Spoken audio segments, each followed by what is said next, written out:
Hello, I'm Bob Garvin. Welcome to Body Talk, episode 86. Soccer is ruining our kids' health, says a new study and my own personal experience, which I'll talk about shortly. Calcium is vital for strong, healthy bones, but it's really difficult to absorb. Nutritionist Ashley Muse joins me in a few minutes to outline 7 things you need to be able to do to absorb calcium into your bones. And we'll take a look at a study that's uncovered a simple way to reduce bad breath. If you have any questions or comments about this podcast, send an email to lifestarmedia@gmail.com. And don't forget to check out the Body Talk Facebook page where you'll find behind-the-scenes stories, commentary, and even hear some podcast outtakes. You can find the page on Facebook at Body Talk Bob Garvin. I'll do personal training with you today, but I won't remember you tomorrow. I got hurt playing soccer and have no short-term memory. What a shocking thing to hear from a 14-year-old girl that I trained for 3 months. I've always felt that soccer is a more dangerous game than is recognized, but my new 14-year-old client really sent the message home, and she's not the only one. I've trained several other kids who have sustained knee and back injuries from playing soccer. One girl I trained initially suffered a knee injury playing soccer. She then experienced other smaller nagging injuries like sprains and strains. At one point she told me the pain just seemed to persist, and not just at the injury site, but all over her body. Today she suffers from an autoimmune disease. It's not easy to take an unpopular stance on the most popular sport in the world, but it's time to recognize and publicize that soccer is hurting the brains and bodies of thousands of children.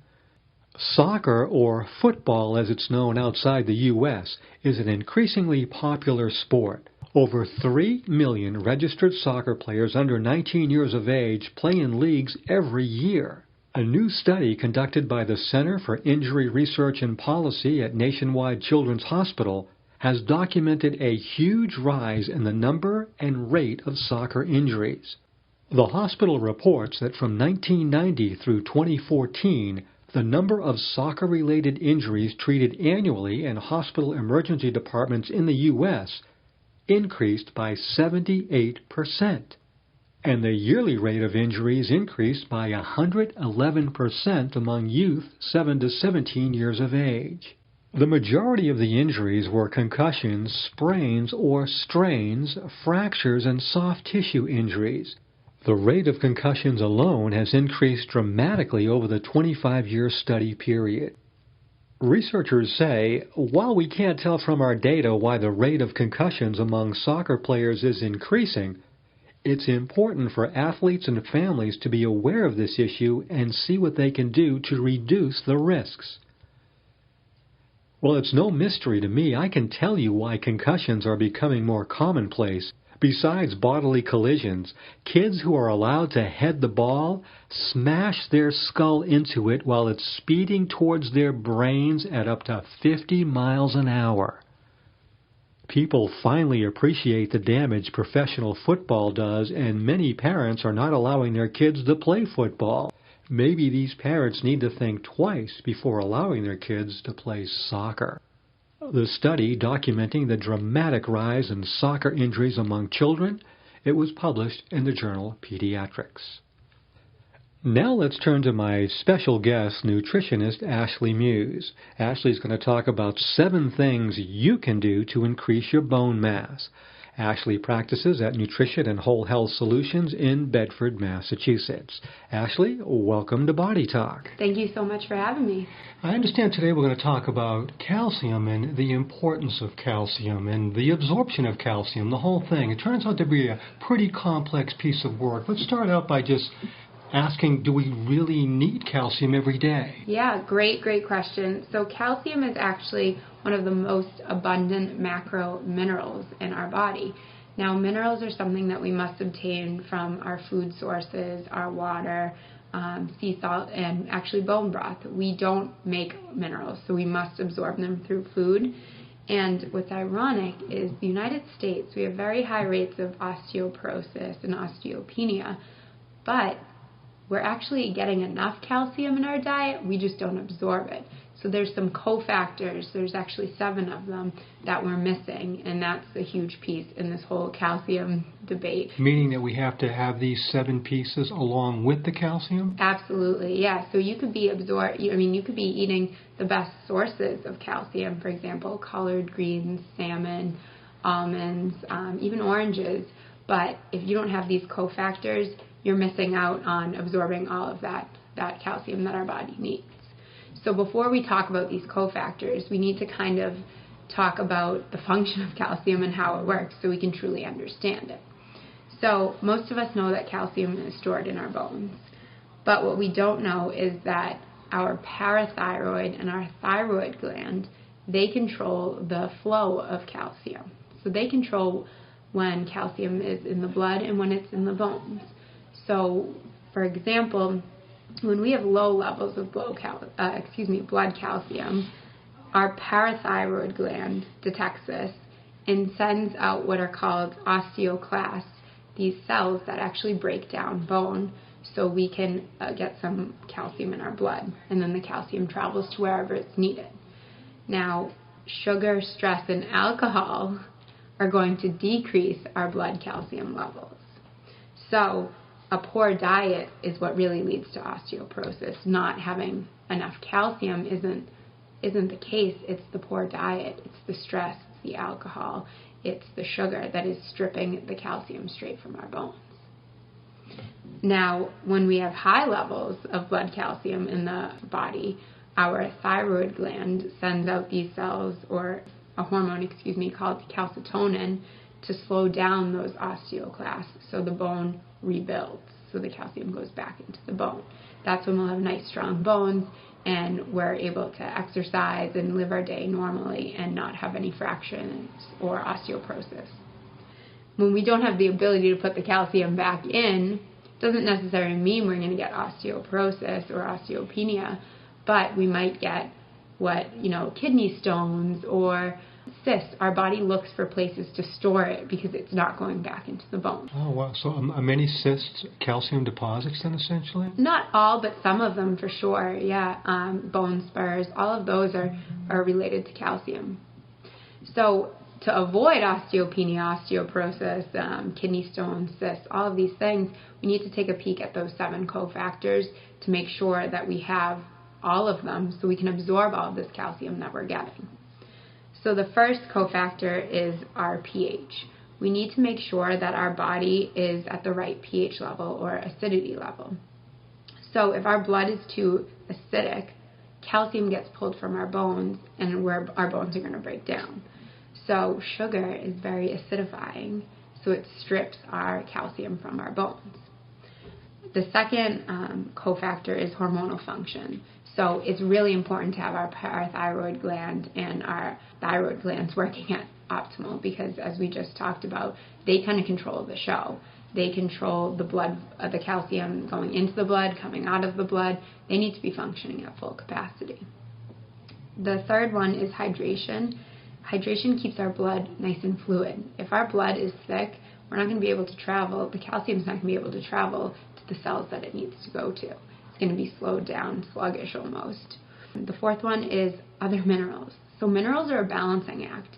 It's kind of like, think of a chandelier, I always say. If we grab one of the crystals and we pull it, they all move. So that's how, minerals work as a team. So if we have a ton of calcium, all the other minerals like potassium and magnesium, they're all thrown off as well. So we have to make sure our other minerals are in balance.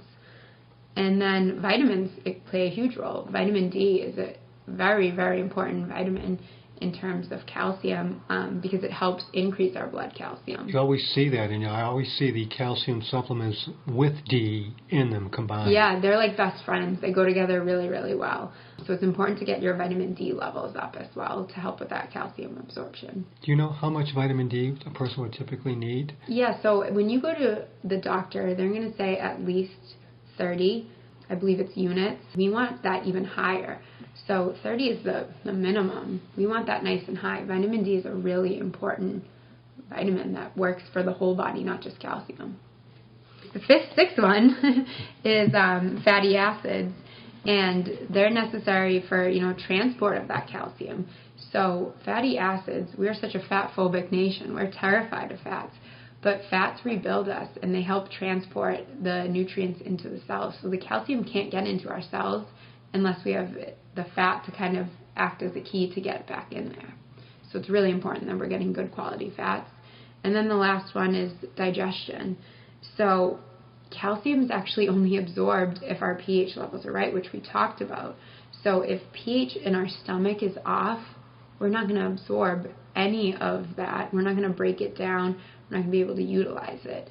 So digestion is key. So you could be, eating the worst foods and taking a calcium supplement, and you're not even going to touch any of that in there because your digestion is so thrown off. Or it could be the complete opposite, where you are eating really good quality foods, but your digestion tract is thrown off, so you're not going to absorb any of the calcium either. So digestion is a really important one. It's kind of a theme that we talk about all the time, is how important the gut is. If we heal the gut, we heal the body.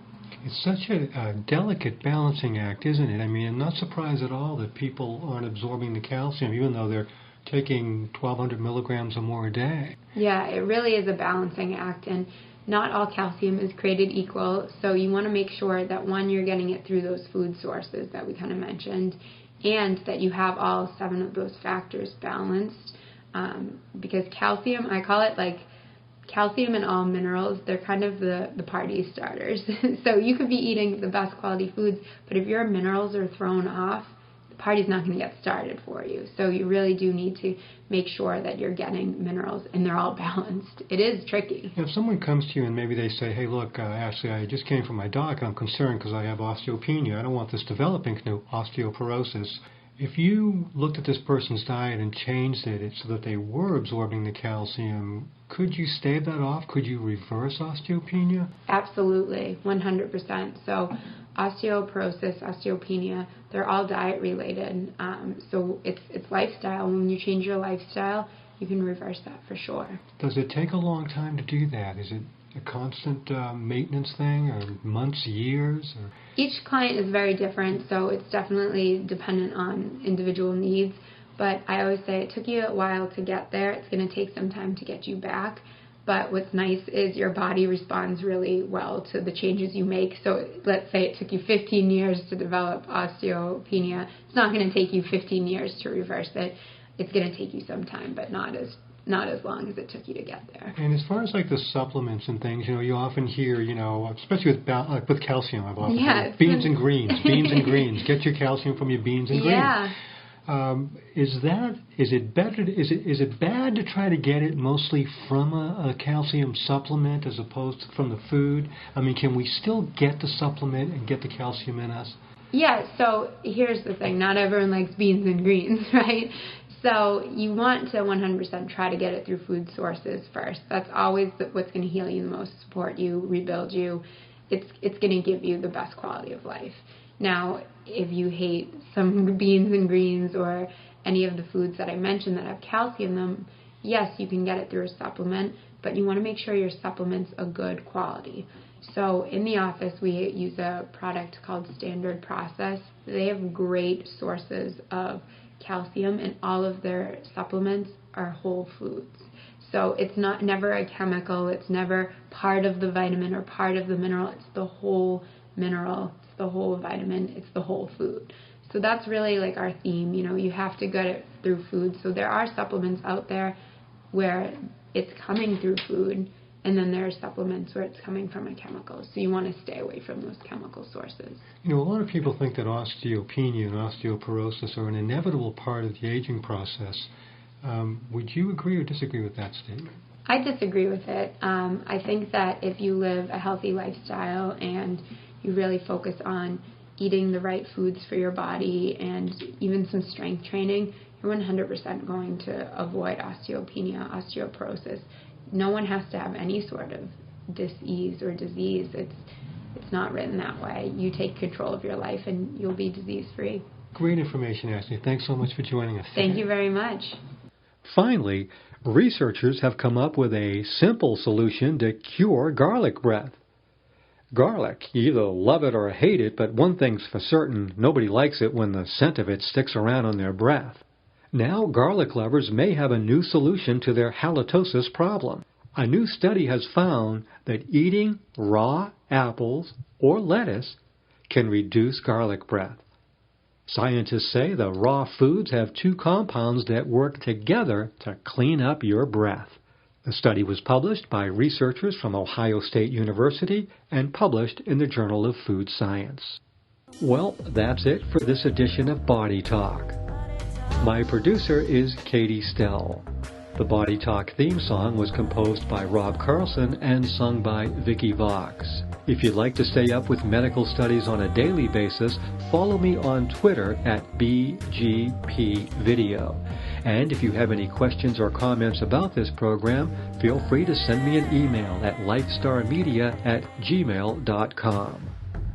Body Talk is a production of Lifestar Media.